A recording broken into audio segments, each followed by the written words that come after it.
What we really need is we need to develop a sensible set of rules that relate to fiat currencies. I saw a tweet this morning which actually sums up perfectly how rules ought to work in this kind of a situation. There were basically mainstream media back in the UK covering hypothetical statements by Jeremy Corbyn. We need to invest in the National Health Service. Mainstream media says, well, where's the money going to come from to do that?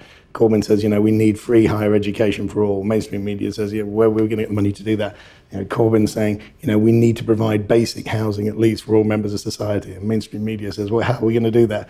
Theresa May comes up and says, oh, we need a new war. And mainstream media go, fantastic, when's it starting? And that's the kind of thing. I don't know what the answer is, but rules that actually enable their spending to be productive and of the right order. And directed at the right asset class or the right investment class. Absolutely. There's a great series of papers and studies from Bank of England about money creation in the modern society. One of the key passages in there that doesn't get quoted nearly often enough is that actually in a fiat economy, you can create a theoretically unlimited amount of money, and that money won't be inflationary as long as you direct it towards something that's productive. That ought to be the guiding principle of how we go around creating money in the fiat economy. And one of the most productive uses of government expenditure is actually welfare, because welfare almost instantly gets spent because of what we were saying earlier about, marginal spending. So you put that in the hands of people who really need it because they're starving, it gets spent on food. That's actually productive.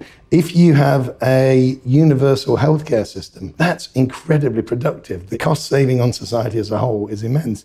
And look, I have no political affiliations whatsoever, certainly not in narrow party politics. But, one of the things that I do understand is when you look at the last UK election, the Labour manifesto there was the most economically realistic manifesto that I've seen for a long time. The previous Labour one wasn't. The Miliband one was, again, all about cutting deficits and all kinds of things that really make no economic sense. But the Corbyn manifesto made a huge amount of sense in the same way that in the States, unfortunately, the Bernie Sanders proposals, when you analyse them from an economic point of view, they were coherent.